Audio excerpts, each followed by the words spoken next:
আবার সাইয়েদনা সুলাইমান আলাইহিস সালামের একটা পাখি ছিল, এটার নাম কি ছিল? হুদহুদ পাখি।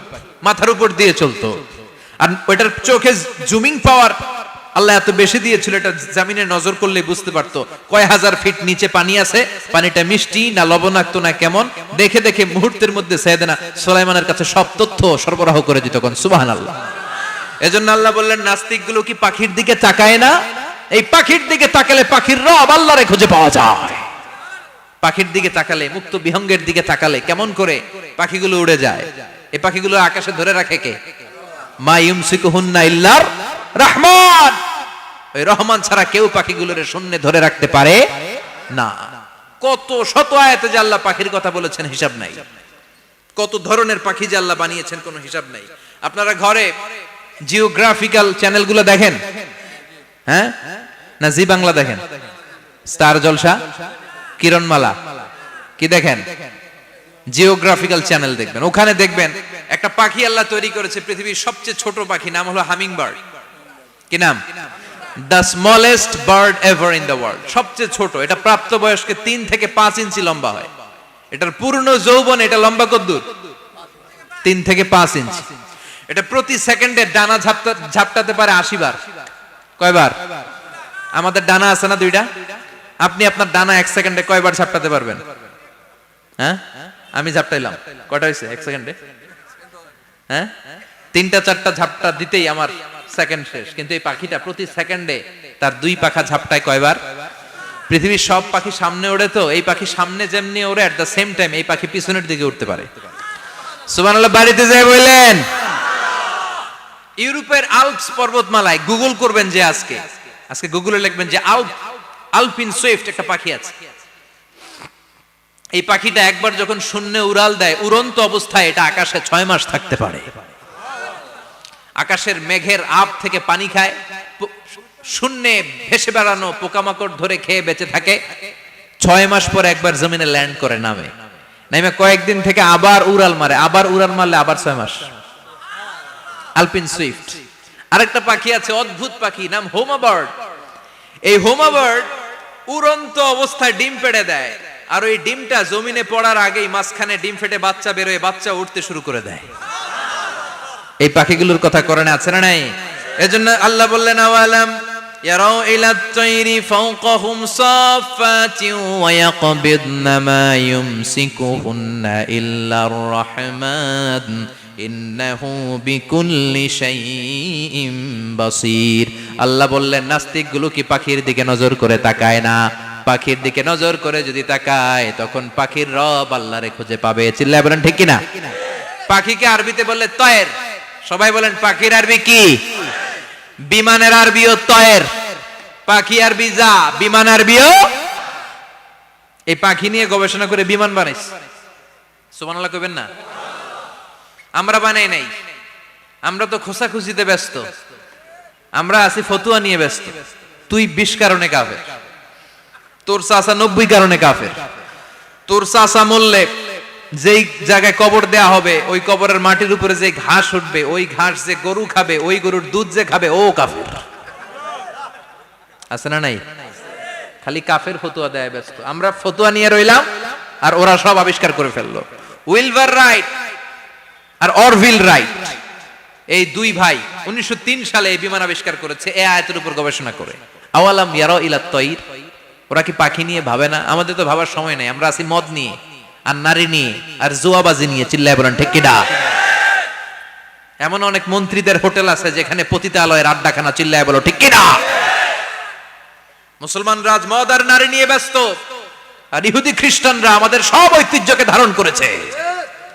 উইলবার রাইট অরভিল রাইট গবেষণা শুরু করে দিল।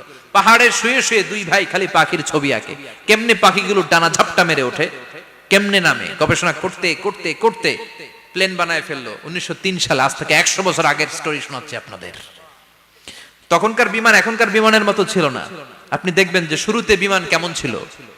শুরুতে ভাঙ্গাচুরা 2টা পাখা নিয়ে একটু উড়ে আবার ধপাস করে পড়ে, কিন্তু আশা হারায় নাই, আবার উড়ে ধপাস করে পড়ে। আমেরিকাতে সুবিধা করতে পারেনি। ফ্রান্সের এক কিং তাদেরকে ডোনেট করেছে বিপুল অঙ্কের টাকা দিয়ে। তারা প্রথম ফ্রান্সের একটা শহর থেকে আরেকটা শহরে পৃথিবীর প্রথম প্যাসেঞ্জার প্লেন নিরাপদে ল্যান্ড করেছে। মানুষের উড়ার স্বপ্ন সফল হতে শুরু করলো। এখন বিভিন্ন ধরনের বিমান একটার পর একটা শুরু হয়েছে। এই পৃথিবীর সবচাইতে দ্রুতগামী যে বিমানটা আগে ছিল নাম ছিল কনকর্ড, যাত্রীবাহী বিমান। এটার পরে এখন একটা বাইরে হইছে বোম সুপারসনিক। কি নাম? Bomb supersonic. এত স্পিডে চলে, এই মাত্র দেখলেন এদিকে, এরপর দেখবেন নাই ওইদিকে। সুবহানাল্লাহ পড়েন। কি বিশাল বিশাল ডবল ডেকার গুলো নিয়ে শূন্যে উড়াল দেয়। A3 এয়ার বোয়িং A380 বর্তমান পৃথিবীতে সবচেয়ে বড় প্যাসেঞ্জার বিমান। কার্গো বিমান তো এগুলোর 7-8 ডবল বড় হয়। I am talking about the passenger plane A380। 525 জন যাত্রী নিয়ে এটা শূন্যে উড়াল দেয়।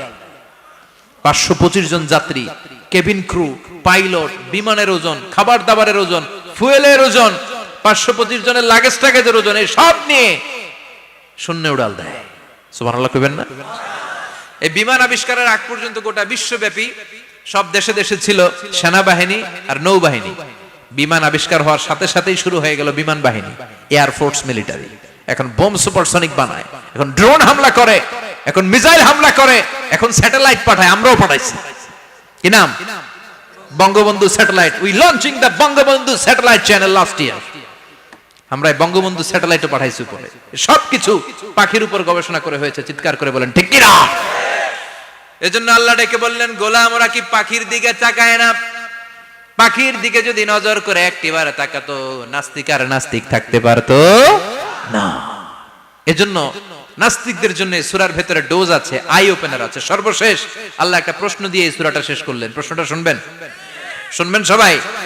আল্লাহ বললেন, কুল আরাআইতুম ইন আসবাহা মাউকুম গাওরান ফামান ইয়াতিকুম বিমাইম মাইন। বলো দেখি সবে, শুকাইয়া যদি যায় এই পৃথিবীর পানি, তাহলে হেথায় তটনির ধারা কে দিবে সবারে আনি?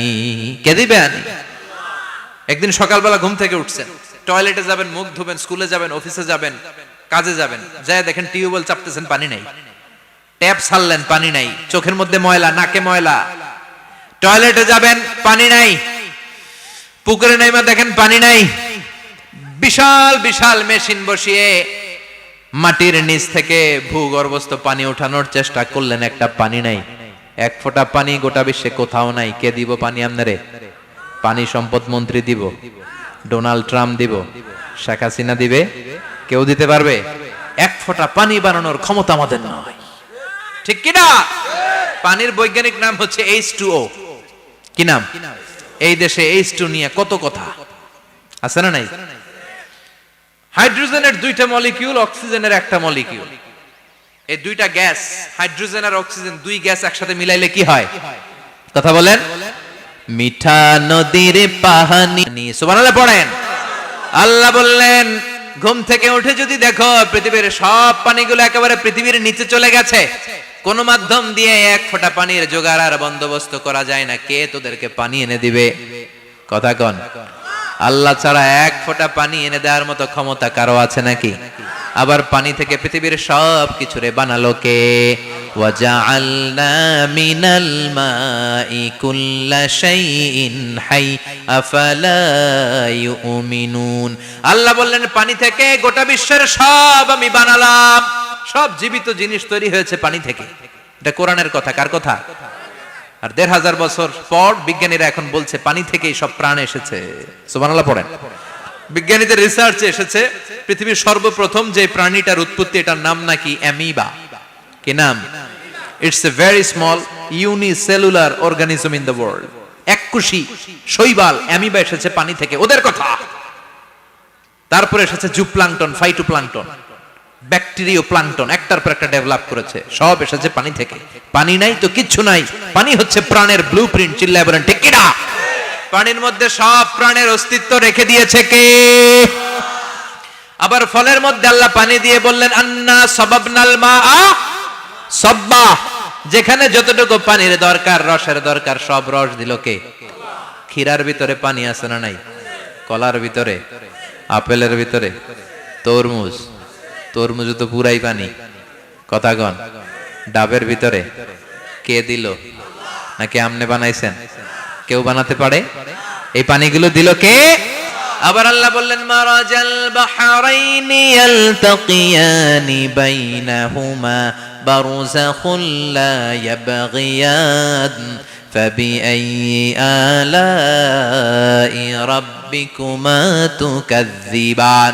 দুই দিকে সাগর বয়ে যায়, একদিকে লোনা পানি, একদিকে মিঠা পানি, একসাথে সাগরটা বয়ে যায়, কিন্তু মাঝখানে এমন ব্লকেজ, একটার পানি আর একটার সাথে মিশে না, আটকায় রাখলো কে? দেখছেন আপনারা কোথাও এটা? কই দেখছিলেন? গোয়ালন্দ, বুড়িগঙ্গার এখানে একসাথে পানি বয়ে যায়, এই জায়গায় পানি এই জায়গায় পানি মিলে না, মিশে না। দাউদকান্দির এখানেও আছে, মিশে না। এর কারণ এই পাশের পানি, এটা ডেনসিটি হাই, বেশি ঘন, এটা ডেনসিটি লো, এটা পাতলা, এটা টেম্পারেচার হাই, এটা টেম্পারেচার কম, এটা লবণ বেশি, এটা লবণ কম, দুইটা দুই পানি একসাথে বয়ে যায়, একটার সাথে আরেকটা মিশে না। এই কারিগরটা কে? চিল্লায় বলতে হবে কে? সেজন্য আল্লাহ বললেন গোলাম পানি দিয়ে আমি বানালাম, পানি ছাড়া বাঁচবি না, এজন্য সব জায়গায় পানির ব্যবস্থা করে দিয়েছে কে? আবার বেশি পানি হলেও মরার ব্যবস্থা আছে না নাই? সাইয়েদনা নূহ আলাইহিস সালামের কওমকে বন্যা দিয়ে ধ্বংস করেছে কে? এজন্য পানি চাইবো কার কাছে? কথা কন। আল্লাহ মেঘ দে পানি দে ছায়া দে রে তুই, আল্লাহ মেঘ দে। সবাই পড়েন না, আল্লাহ মেঘ দে পানি দে ছায়া দে রে তুই, আল্লাহ মেঘ দে। দেয়ার মালিক একজন, তিনি কে? চাইতে হবে কার কাছে? সব ক্ষমতার মালিক কে? নাকি আমরা? আমরা ক্ষমতার মালিক। আর জীবনে কোনোদিন বলবেন মানুষ সকল ক্ষমতার উৎস, এই কথা কোনোদিন বলা যাবে? সকল ক্ষমতার একচ্ছত্র নিরঙ্কুশ মালিকানা একজনের, চিৎকার করে বলতে হবে তিনি কে? বিপদে আপদে সবসময় আমরা তার কাছে চাইবো, তার কাছে ফিরবো। আল্লাহ আমাদের সবাইকে কথাগুলো বুঝে আর আমল করার তৌফিক দান করুন। আরো জোরে পড়েন আমিন। দোয়া করে দিব। যতগুলো কথা বললাম কোরআন সুন্নাহর আলোকে বলেছি, বানিয়ে কিছু বলি নাই। তারপরেও আমার মনের অজান্তে কোনো মিস ইনফরমেশন যদি আমার মুখ ফসকে বেরিয়ে যায়, সেগুলো যেন আল্লাহ তাআলা আপনাদের স্মৃতিপট থেকে মুছে দেয়। পড়েন আমিন।